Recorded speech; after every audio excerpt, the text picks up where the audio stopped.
को, अपने जवानों को, जो कि जम्मू कश्मीर पुलिस के जवान भी हमारे जवान हैं, हम इन गद्दारों की सिक्योरिटी में नहीं लगाना चाहते? क्यों नहीं सरकार सिक्योरिटी हटाती है शाहनवाज जी?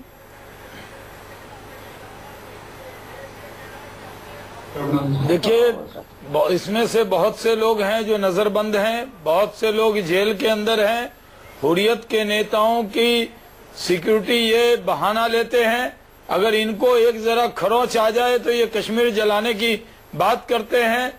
इनको हम मौका नहीं देना चाहते हैं और इनकी सिक्योरिटी जेल के अंदर ही ठीक होगी, जेल के बाहर इनकी सिक्योरिटी नहीं हो सकती है। तो भेज दीजिए जेल। ये हुर्रियत के नेताओं को ये खमियाजा भुगतना पड़ेगा।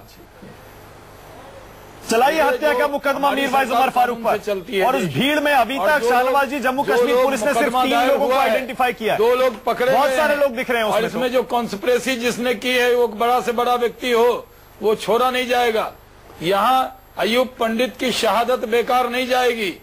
कश्मीरी अवाम के अंदर भी ये जज्बा पैदा हुआ कि ये मीरवाइज जैसे लोग, हुर्रियत के लोग, ये लोगों को भड़काने का काम करते हैं, ये अपने फायदे के लिए काम करते हैं, ये पाकिस्तान के इशारे पर नाचने वाले लोग हैं। ठीक है, और ये इस्लाम का वास्ता देकर शबे कदर की रात के दिन भी हत्या करवाते हैं। ठीक है, ये लोग कहीं से इस्लाम के पैरोकार नहीं, ये लोग सिर्फ खून जानते हैं, इनके दिल में सिर्फ नफरत है, इनको कोई और भाषा नहीं समझ में आती। लेकिन शाहनवाज जी, हाँ प्रियंका, मानक जी, मैं कुछ कह सकती हूँ? प्रियंका, सबसे पहले तो मैं कहूंगी कि भारतीय जनता पार्टी के प्रवक्ता शाहनवाज जी जो भी कह रहे हैं, मैं उनकी बात से सहमत हूँ, पर मेरे कुछ सवाल हैं शाहनवाज जी से। मैं उनसे पूछना चाहती हूँ, सरकार आप ही की है वहाँ पर, आप यहाँ पे आकर बात करते हैं कि हम सब किसी को नहीं बख्शेंगे, जो जो इसके जिम्मेदार हैं हम उनको जेल के पीछे भेजेंगे। काफी 6 महीने हो गए हैं कश्मीर में ये इस तरीके के हालात बने हुए हैं।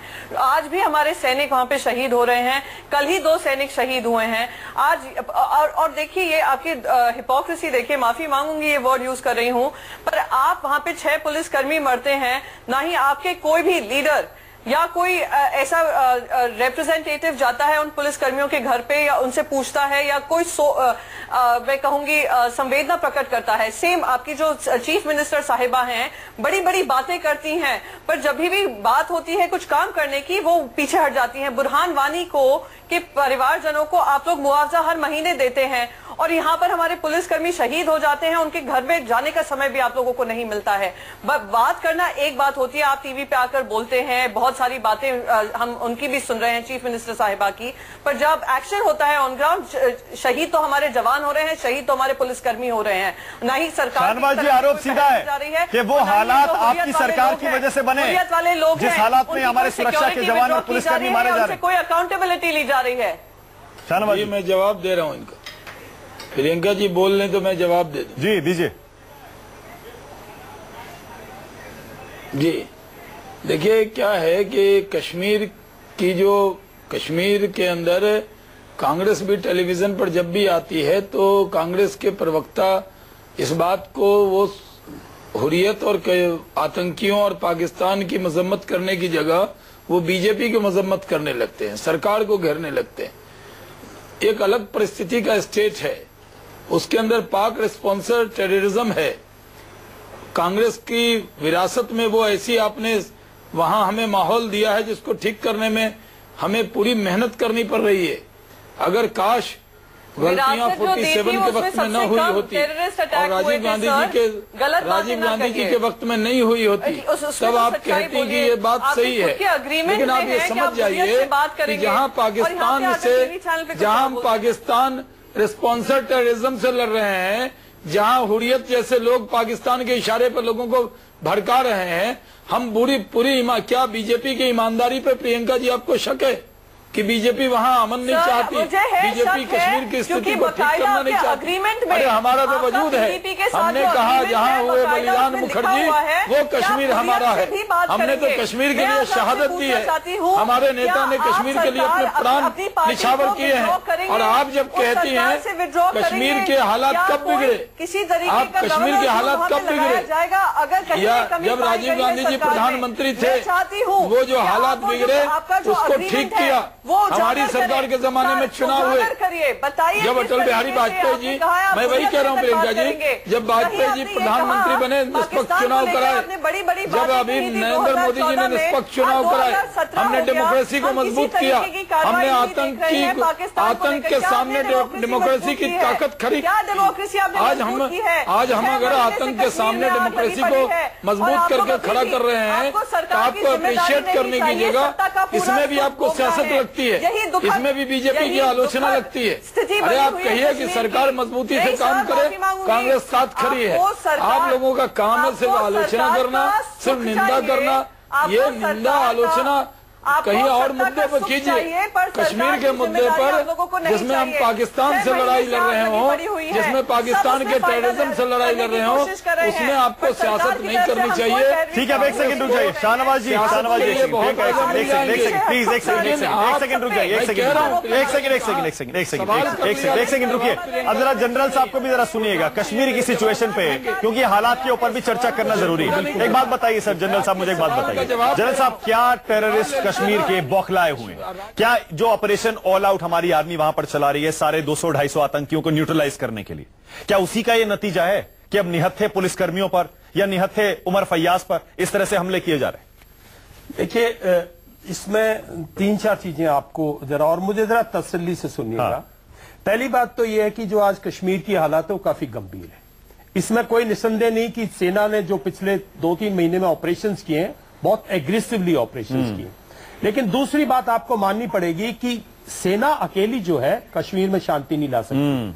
कुछ पॉलिटिकल, कुछ एडमिनिस्ट्रेटिव, कुछ एग्जीक्यूटिव जो प्रणाली जो वहां की सरकार है, जो पीडीपी की सरकार है, कुछ उसका दायित्व बनता है। मैं समझता हूं उस दायित्व में वो सरकार आज खरी नहीं उतरती। दूसरी बात मैं जो आपको बताना चाहता हूं कि देखिए, जो आज कश्मीर में हालात है वो तू मैंने के हालात नहीं है। आज हमारे पास एक मजबूत स्थिति है, सेना का आज और सिक्योरिटी फोर्सेस का आज पूरा एक डोमिनेशन है। लेकिन अगर आप इस किस्म की भूल करते रहेंगे, आज की जो मोस्ट नॉन कोऑपरेटिव प्रॉब्लम क्या है, उस इलाके में उग्रवाद फैला हुआ है जहां पीडीपी स्ट्रांग है। 2014 के इलेक्शन रिजल्ट्स देखो, ये पीडीपी का इलाका है साहब। वहां पे जो लोग पोस्टेड थे उनको वहां से पोस्ट आउट कर दिया। जो हमारे इन्फॉर्मर्स थे, जो हमें वहां हेल्प करते थे, उनको आपने वहां से स्लोली डिस्ट्रॉय कर दिया। किसी तरीके की अकाउंटेबिलिटी नहीं, आज अकाउंटेबिलिटी की सिचुएशन है। अगर आज आप नहीं, आज सेंट्रल गवर्नमेंट को अकाउंट के लिए आज सेंट्रल गवर्नमेंट के साथ पीडीपी के साथ लोग सेना ने उनको मार गिराया है। अच्छा एक सेकंड, इसमें देखिए पॉलिटिक्स हम रोज डिस्कस करते हैं, पॉलिटिक्स में एक कमेंट और चाह रहा हूं। बिल्कुल, कुछ लोग कह रहे हैं कि ये कश्मीर में वहां के हालात में वाटरशेड मोमेंट है। उमर फैयाज के बाद अब डीएसपी की हत्या, अब कश्मीरी इस पूरे जिहाद जिसके नाम देकर टेररिज्म चलाया जाता है उसके खिलाफ खड़ा हो जाएगा। क्योंकि हमने उन औरतों की आवाजें सुनी है, वो कह रही थी हम इंडियन हैं। हाँ, हम इंडियन हैं। आपको लग रहा है कि अब कश्मीर के अंदर जब कश्मीरी खुद मरेगा, वो भी ऐसा कश्मीरी जो कि खुद कश्मीरियों की सिक्योरिटी कर रहा था? देखो, मैं आपको एक बात बताना चाहता हूं और जन बख्शी भी ये बात है, मतलब टेररिज्म के अगेंस्ट से 70% लोग बिल्कुल वैली में जहां ये लोग ये सब करते हैं, जहां के लिए दलाली कर रहे हैं फरूक साहब और ये जो गिलानी साहब और ये सब, वो बिल्कुल हिंदुस्तानी है साहब। वो उतना भारतीय है जितना बाकी भारतीय है। वहां पे कुछ लोग हैं जो स्पॉन्सर्ड टेररिज्म और स्पॉन्सर्ड सपोर्टर्स हैं और स्पॉन्सर्ड एबेटर्स हैं। ये जो एक 3-4 धड़ी के लोग हैं, ये पूरे पाकिस्तान स्पॉन्सर्ड हैं। ठीक है, आप इस बात को मानिए। आज ये वाटरशेड इसलिए है क्योंकि पाकिस्तान चाहता है किसी तरह इसको, पूरी आईएसआई चाहती है ये युद्ध किसी तरह से सेना वर्सेस कश्मीर बन जाए। लेकिन हम नहीं चाहते। और नहीं, कश्मीर की जनता बहुत समझदार, कश्मीर की जनता वो भी सब समझती है। लेकिन कौन उनका भला चाहता है और कौन उनका नहीं भला चाहता है। अब टेररिस्ट चाहता है कि किसी तरह से ये सिक्योरिटी फोर्सेस के अंदर भी डिवाइड आए और किसी तरह से ये इस टाइम पे ये निकलना चाहता है इस 6 महीने से। बिल्कुल सही। अगर आप उसको मौका दोगे तो वो निकल जाएगा। बिल्कुल सही। ये मौका देने का वक्त नहीं है, पॉलिटिक्स का वक्त नहीं है, ये स्ट्रिक्ट एडमिनिस्ट्रेटिव बिल्कुल सही है। एक तरफ आर्मी का ऑपरेशन ऑल आउट है जो कि टेररिस्ट के खिलाफ चलाया जा रहा है, दूसरी तरफ देखिए शायद वही बौखलाहट है जिसकी वजह से टेररिस्ट के सिंपथाइजर्स इस तरह पुलिसकर्मियों की हत्या पर अब खुलेआम उतर आए। इसीलिए शाहनवाज जी मैं तो फिर कह रहा हूं, एक हत्यारे को जेल के पीछे भेजना आपकी जिम्मेदारी है, और दूसरा इन हुर्रियत के नेताओं की जो कि गद्दार हैं इस देश के और कश्मीर के भी, इनकी सिक्योरिटी जल्द से जल्द हटाई जानी चाहिए। बहुत बहुत शुक्रिया सबसे बड़ा सवाल में आने के लिए शाहनवाज हुसैन, प्रियंका चतुर्वेदी, जनरल बख्शी, जनरल साहब आपका भी, और सलीम गिलानी और इंजीनियर रशीद आपका भी। छोटा सा ब्रेक, देखते रहिए न्यूज़ 24।